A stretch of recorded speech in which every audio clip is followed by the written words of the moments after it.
50 years in politics. Joe went from a lower middle class guy, right? Scranton Joe, somehow to become a very wealthy man, all while in politics. How did he do that? Joe is now credibly accused of accepting $10 million in bribes, along with Hunter, and all kinds of pay for play was at work, apparently.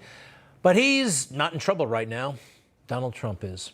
Donald Trump indicted. Now, Donald Trump was born, well, rich. His dad was a millionaire, but he turned that into $1 billion, all without being in public office and asking people for money, for favors. He did it in business, and then he became president of the United States. That is one hell of an accomplishment, and he did it his first time out. You know, that drove them all crazy. And what does he have to show for it, for the presidency? Take a look. A bunch of boxes, okay? This is what people are upset about. It's kind of fascinating. I want to point this out. These boxes are in Mar-a-Lago. Now, Mar-a-Lago is a place that he has owned since the 1980s, all right? So post-presidency, he goes right back to where he left from. Here he is in Mar-a-Lago, circa 1990. It's worthy to point out because most presidents, they're not living in the house they were living in 1989, all right? This ultra-exclusive club, the presidents, the former presidents of the United States, you've achieved the presidency, you've achieved, well, a lifetime of, well, you're set for life. You have nothing to worry about. I will prove to you in a moment that these charges against Donald Trump are ludicrous, they are completely unfair, and they will ultimately go away. And these guys right here, they're going to help me prove it. But first, Jack Smith. He finally took off that weird purple smock, and we got to look at him. This is the special counsel looking into all things Trump, and today was his big moment. And before I go through the indictment, which you probably have seen by now, right? It's been floating around all day long. He revealed some very interesting and I think damning things about himself, about the swamp, and about this whole crummy case. The men and women of the United States intelligence community and our armed forces dedicate their lives to protecting our nation and its people. Our laws that protect national defense information are critical to the safety and security of the United States, and they must be enforced. Oldest trick in the book now, hiding behind the men and women in uniform. Sorry, they can't bail you out of this one. And did you just say great things about the intelligence community? We're not impressed. Weapons of mass destruction in Iraq? Predicting 9/11? No. Afghanistan? And if you call them out on these things, what will the intelligence community do to you or do to President Trump? Tell us, Chuck Schumer. He's taking these shots, this antagonism, this taunting to the intelligence community. You take on the intelligence community, they have 6 ways from Sunday at getting back at you. So even for a practical, supposedly hard-nosed businessman, he's being really dumb to do this. Wow. You embarrass the intelligence community, you call them out on their mistakes, what will they do? How do they take revenge? How? 6 ways from Sunday, that's a lot of ways. Next. The prosecutors in my office are among the most talented and experienced in the Department of Justice. They have investigated this case hewing to the highest ethical standards, and they will continue to do so as this case proceeds. Oh, get over yourselves. We're not impressed with you anymore. After the Mueller fiasco, the Russia stuff. And oh, by the way, you violated attorney-client privilege. They threatened Trump's lawyers, got them to talk to the prosecutors about what? More on that in a moment. One more from Jack, if that is his real name. In conclusion, I would like to thank the dedicated public servants of the Federal Bureau of Investigation, with whom my office is conducting this investigation, and who work tirelessly every day upholding the rule of law in our country. I'm deeply proud to stand shoulder to shoulder with them. Thank you very much. That's your problem. We don't trust the FBI anymore, and with good reason. Sorry, but did you read the Durham report? You see that top-level executives, including the director of the FBI, colluded to stop Trump, and they bragged about it? the famous Lisa Page, Peter Strzok. They bragged about being able to stop Trump. And these very same people are now on television, on the fake news, on MSNBC, on CNN, guiding the media through this process, this dream of theirs to ultimately get Trump. You have to wonder about an institution, the FBI, where the headquarters is actually still named for one of the most notorious figures in American history, J. Edgar Hoover. Look it up. That guy was into some stuff. All right, so Jack Smith wraps up his press conference and runs away. No questions. Yes, that's America, right? No questions. It's like Russia. They just make a statement and they leave. That's not America. All right. So how this is all incredibly unfair to Donald Trump and probably illegal, I want to show you something. There's a book. Came out about 10 years ago or so by two reporters, one at Time Magazine, The President's Club. It details the very plush, privileged life that these men share. Anybody who ever served as president of the United States, they get all kinds of perks and special treatments. It's a really nice life. Take a look.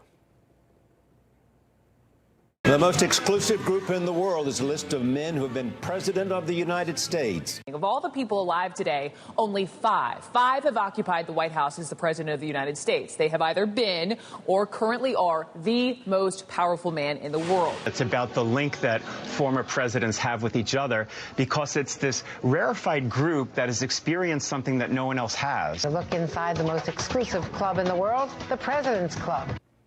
And being in that club comes with lots of perks and lots of privileges. And these guys have hooked themselves up, each other up, and that's how it's done. From the book, National Security Advisor Brent Scowcroft, he worked for George H.W. Bush, was assigned to personally visit every former president. Scowcroft asked what, now that Bush was president, they might want in the way of regular briefings and other logistical favors. Bush offered the usual club benefits, special government airlift when necessary, and extra security as it might be required. These were standard privileges, just like those Bush's predecessors had doled out for years. But Bush offered new club perks as well. Scowcroft proposed to install in each of their offices a secure telephone so that Bush could reach them night or day. The scrambled telephone lines, encoded in order to prevent electronic surveillance, would also permit Bush to call and consult his predecessors at moments of crisis without fear of being overheard. Bush filed a series of semi-regular dispatches to his predecessors to keep them up to date. These memos, a kind of club newsletter, were usually stamped secret or confidential and often explained various problems of foreign policy. Secret or confidential. Secret or confidential. It's A-OK unless you happen to be former President Trump, right? I want to go to the document for a moment. I'm not a lawyer, but a couple of things leapt out at me. At 12 p.m. on January 20th, 2021, Trump ceased to be president. As he departed the White House, Trump caused scores of boxes, many of which were contained classified documents, to be transported to the Mar-a-Lago. But look at that. At noon, he ceased to be president at that moment. And then he left the White House. As he left the White House, they're playing a game here. The documents left that morning, well before noon. Now, why is that important? Why? Number one, somebody from the archives was watching on TV and making all kinds of phone calls to initiate. Look, it was all a setup. But Trump was all the way back in Florida well before noon. Here he is arriving at 11 in the morning. He's president of the United States on January 20th of 2021 at this moment. He gets back to Mar-a-Lago at what time? 11:32 a.m. It's well before noon. It is before Joe Biden has taken the oath of office. He is president of the United States still until this moment, and all those documents are already there. Isn't that something? It's a key point here, folks. Also this is a cheap shot they took in the indictment, and it's full of cheap shots. Full screen 4, if you don't mind. It says between January of 2021 and August of 2022, the Mar-a-Lago Club hosted more than 150 social events, including weddings, movie premieres, and fundraisers that together drew tens of thousands of guests. Now, what they're trying to say here is, oh, with the secret documents right there, one of those guests could have compromised them, could have looked in the box. You know where else they have big parties with thousands and thousands of guests? The White House. Okay, this is actually right here. This room, this is the Rose Garden. Yes, they put a special glass tent in the Rose Garden when they have heads of state, celebrities. They're throwing parties all the time. You never know who's coming through.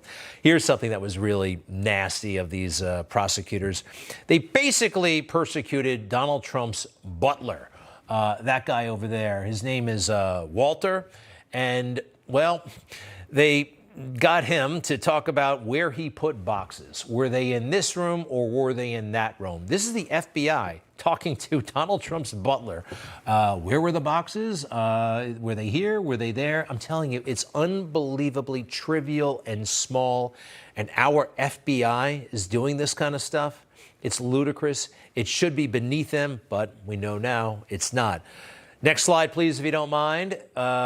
Oh, gosh, this is a big one, but look, the bottom line here is this. This is Donald Trump's lawyer quoting things that Donald Trump may or may not have said to him. Somehow they violated attorney-client privilege, which the Supreme Court has said is sacred. They have him, they're quoting him, asking his lawyer questions. What kind of country is this? You know, there are times where you can break attorney-client privilege, like in a terrorism case or when your client wants to kill somebody, but not over something like this. Now, prosecutors, I do believe, are at risk here ultimately, and so does one of Donald Trump's former attorneys, Tim Parlatore. I heard this first on the Mark Levin show. He was on CBS yesterday morning. Listen to this. Again, used to work for Donald Trump. Not anymore, but I think he's still on our side. The Trump attorneys have raised questions about prosecutorial misconduct in this case. What did you witness? I witnessed a lot of misconduct. What did that look like? So it's been reported, I went before the grand jury myself. I was not subpoenaed. I went involuntarily as in the place of a custodian of records. And I was really stunned by what I saw in the grand jury room by the conduct of the prosecutors. They made many attempts to try to get at privileged communications. They would ask me about conversations with my client. They would make improper references to the jury, trying to mislead them about that. At one point, it got to the level where, they're asking me this again, and then they'll turn to the grand jury and they say, so you're refusing to provide this information. No, I'm not refusing to provide.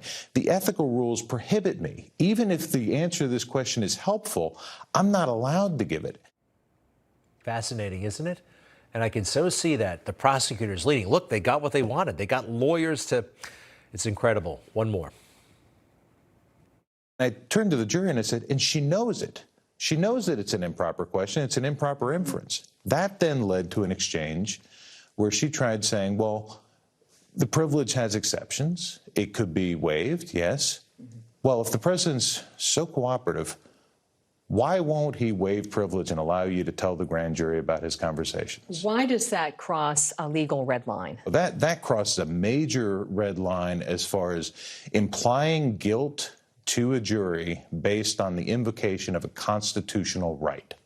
It's the kind of thing that if that had happened in a trial court, the judge would have immediately stopped everything, probably declared a mistrial. And it's the kind of thing that, quite frankly, an attorney, a prosecuting attorney who willfully does that type of thing would potentially face discipline. And I think that they probably will when this case comes out. Okay. Well, we thank him. Also, something else. There's no victim here that I could tell looking through this indictment. It's not like the United States. China didn't see anything. This is so different from Hillary Clinton. Hillary Clinton and the emails. You know what was happening during that era? Well, Bill was running the Clinton Global Initiative, and the information she had as Secretary of State was of great value to Bill and all of his friends all over the world. See what I'm saying?